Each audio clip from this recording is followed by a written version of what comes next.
Hello and welcome to the Supercast. I'm your host, Superintendent Anthony Godfrey. You could say it is a rare gem at Herriman High School, and it's giving students a brand new experience in education.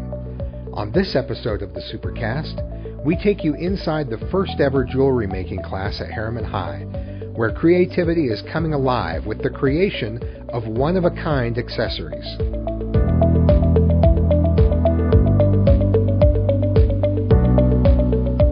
We're here with Sommer Baisch at Herriman High School. She teaches the jewelry making class, the only one in the district. And even as I was walking in, I talked with a couple of people who told me that kids from other schools wish they could take this class. Oh, that's awesome. Tell me about this class. So it's a Jewelry 1 class, so kind of an introduction into like basic tools, jeweler's saw, setting stones with cold connections, so without heat, kind of making all the basic wire components. So just an entry into more advanced techniques, which we go over in jewelry making too, such as soldering, stone setting, so it's kind of just an introduction class.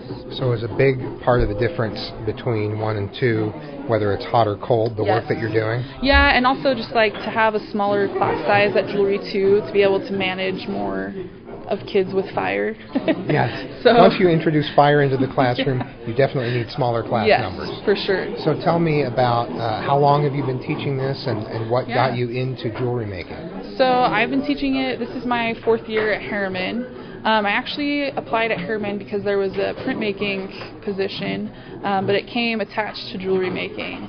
And so I, to be honest, did not know a ton about jewelry making other than like some intro stuff I went over in college. So it took a lot of like taking workshops, professional development to kind of prepare for teaching this class. But I actually love it. It's like so different than any art class that most schools traditionally offer. What do you like in particular about teaching this jewelry making class? I like that it attracts like the most diverse group of kids ever. Like a lot of kids take drawing because they're into drawing and they have a style. A lot of kids take printmaking because they want to print on a shirt, but I feel like jewelry, like I have the football kids next to the kids that also love art next to, like it's a huge range of students that maybe don't necessarily think they're good at art or good at drawing. They think drawing when they think art, right? So jewelry gives them an opportunity to like make something and be proud of it that maybe they wouldn't feel the same confidence in the drawing or painting class.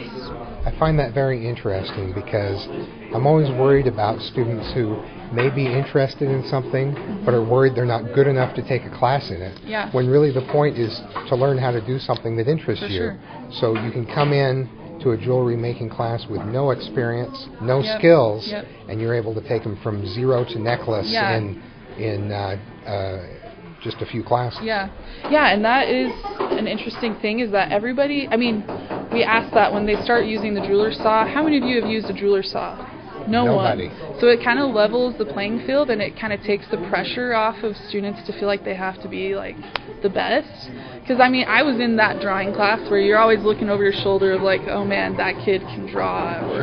And there's not that vibe in this class. Everybody's willing to like just try their best. They're also more willing to like take risks because they've never done it before. So who knows if it's going to work out or not. And I really like that.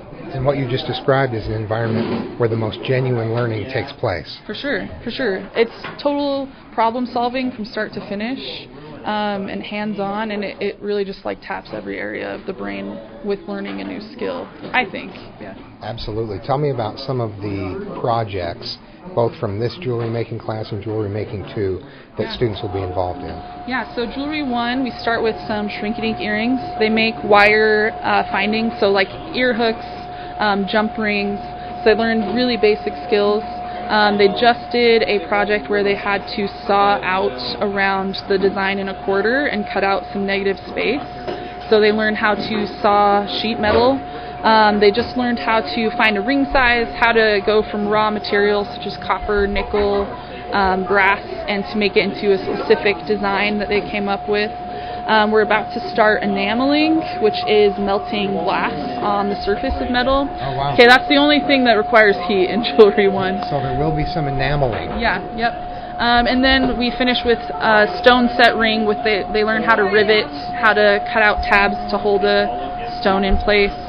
In Jewelry 2, we do lots of stone setting, so soldering metal together to use a bezel setting for like a natural stone, natural gemstone. And do you find that a number of students maybe try to make this a little bit more than a hobby, maybe go on Etsy, try to sell some things? Yes, I've been told we have some TikTok spoon ring famous kids from Herriman that have made spoon rings and have thousands of followers on TikTok. And I'm not close with the spoon ring / TikTok community, but where those two worlds overlap, it's exciting that there are some Herriman students that are featured there. For sure, yeah. That's really cool. I noticed that you've made some terrifying skull earrings yourself. Yep. So these are enamel earrings, so this is their next project. I try to preview their projects with what I wear. I don't know if they pick up on it, but that's a good way to preview for them to maybe notice what you're wearing and say, well, guess what? You're going to get to make that. Exactly, yep. Thank you very much for spending the time and for offering this unique opportunity for students. It's obvious that they're all super engaged and really excited about their projects, so it's really fun to see. Yeah, thanks for coming.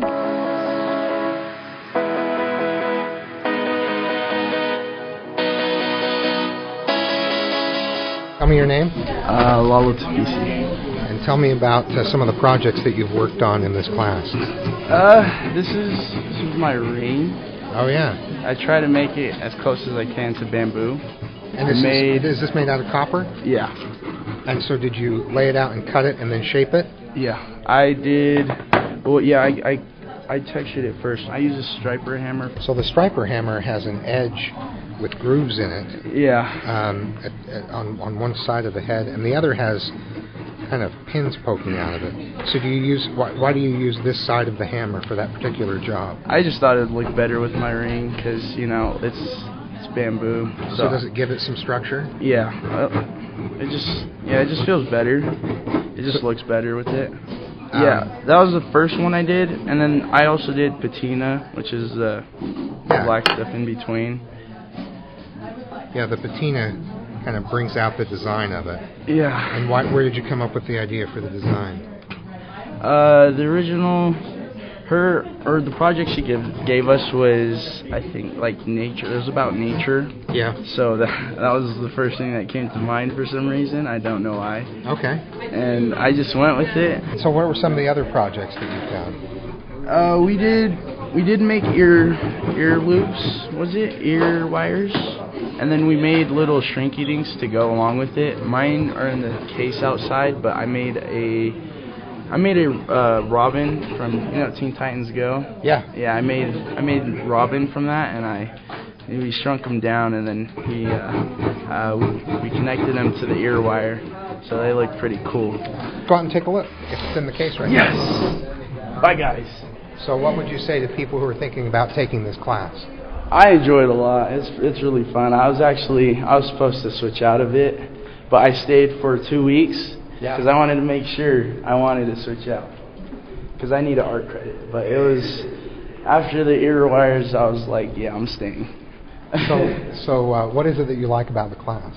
It's really fun to make. She gives us a lot of freedom to make. Well, these are a lot of them. Mine was, I believe. It was somewhere around here. I can't remember. Oh, yeah, it's right there. Oh, yeah, there it is. Yeah. I wish I colored it in a little bit more, though. It looks really good. But, yeah. It looks really good. So you shrink it down? Yeah, they start off like 3 times that size. And then when you warm them up in the oven, they shrink down to that size. And were you a bit surprised at what you were able to create? Yeah, actually. I didn't think it would look like that. I thought it'd be a little more pale. I didn't color it in as much as I should have. But it turned out better than you thought. Yeah, a lot better. Which kind of made you want to do more. Yeah. Yeah. I was planning on making another, but we moved on to rings. So. Well, you're lucky to be able to be in this class. I hear that there are kids from other schools that are trying to get in, even that don't even go to Herriman. So. I think that's a great project, and it sounds like you've got a lot of exciting things ahead in this class. Yeah. Is there a satisfaction that comes from doing something physical and making something where you get to see the result? Yeah, I enjoy the end.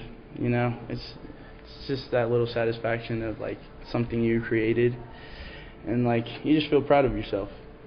Yeah, absolutely. Well, you should. It looks great. So what plans do you have for those earrings? I really plan on keeping them since they're my very first project. And, you know, it's just, I really like them. Yeah, I think it looks great. All right, well, thanks for talking with us. Thank you. And enjoy the class.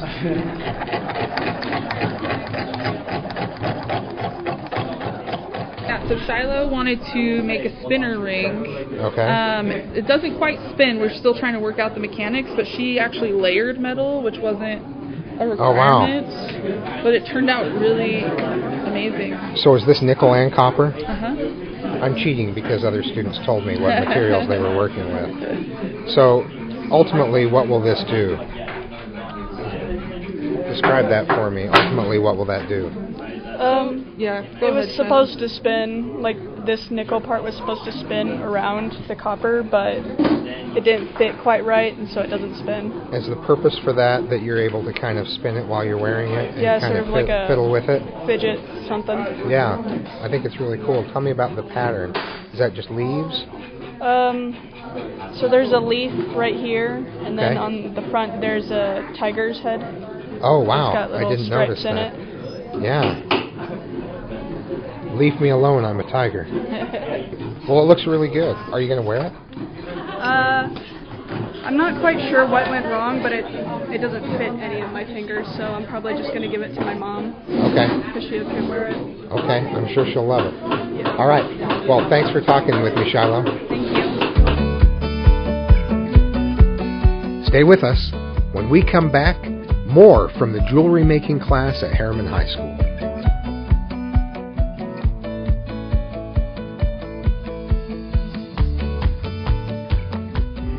Do you simply love learning online?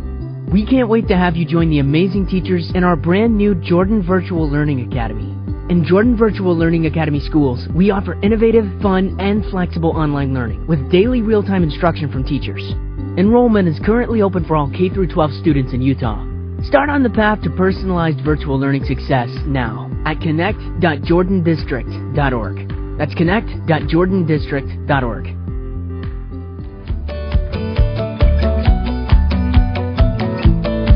We're here in the jewelry making class at Herriman High School. Students, why don't you go ahead and introduce yourselves? I'm Allison. I'm Ricky. What made you want to sign up for this class, Ricky? I just love wearing jewelry, so I wanted to make some.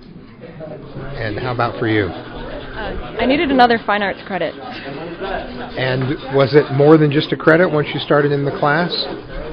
Definitely. Tell me about that. I don't know, I just kind of like showed up and I was like, it's really sick, like making stuff. So, yeah. And for listeners at home, sick is good. That's a positive thing. Yeah. Sick means totally rad. In the 1900s would have been the equivalent. Yeah. So this is a sick class. Tell me what's sick about it. I have a really great group of friends, and like when you do stuff that's fun with your friends, everything is fun. Speaking of friends, now that you're working on jewelry, do you have a friend in the diamond business? Only at Shane Company. Okay, very good. Well done. So how did you make Harry-style shrinky-dink earrings? You take a picture, and you draw it on a piece of paper, and then you take a piece of rice paper, put it over the picture, and then you get a piece of the shrinky-dink film, and then you trace it again, and then you scratch it up and color it, and put it in a toaster oven, and you're done. So after that process, then do you wear these earrings? Not today, but they're in my room right now. Okay, very nice. And what are some of the things that you've made? We just finished making rings. Tell me about this ring. It's made of nickel, and we sawed it in the shape we wanted, then we filed it, and then bent it. And what shape did you put it into? I did a mountain. Oh yeah, I do see that. It's okay, try it on. Let's see how it looks. Looks great. So that's a 4-finger ring. Very good. So tell me about the process for shaping it that way. You just had to draw on a paper what shape you wanted, then you put it on the nickel, and you use a saw to cut it out. Did you make earrings as well? And what earrings did you make? Hannah Montana. Hannah Montana. Yeah. You know, you could trade, and you could each be wearing one Harry Styles and one Hannah Montana. That would be iconic. Once you made these things, did you feel like maybe this sounds like an Etsy project, like something you could sell online? Have you thought about making something to sell? She does. Oh, she does? She has an online boutique on Etsy. Oh, tell me about your boutique. I just do like earrings and spoon rings. Earrings and spoon rings. Okay, so where do you get the spoons? I'm going to pull it up right now, by the way. Let's take a look. Anywhere. Like little vintage shops. Yeah. Is it a particular kind of spoon that you look for? No. Any pretty one. So what's the name of your store? That. Oh, there it is. Yeah. Okay. All right. May I? Of course. Let's take a look. Oh, very nice. So did you have this before you were in this class? Yeah. So you had an interest in making jewelry before you took this class? Mm-hmm. And how has this class helped with your jewelry making? Because now I know more techniques on how to do different things. Has your range of product offerings increased since being in this class? Mm-hmm. I like the flower earring right there with the different colors. All right, thanks you guys.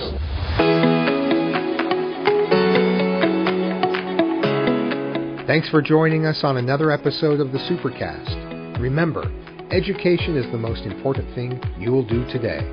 We'll see you out there.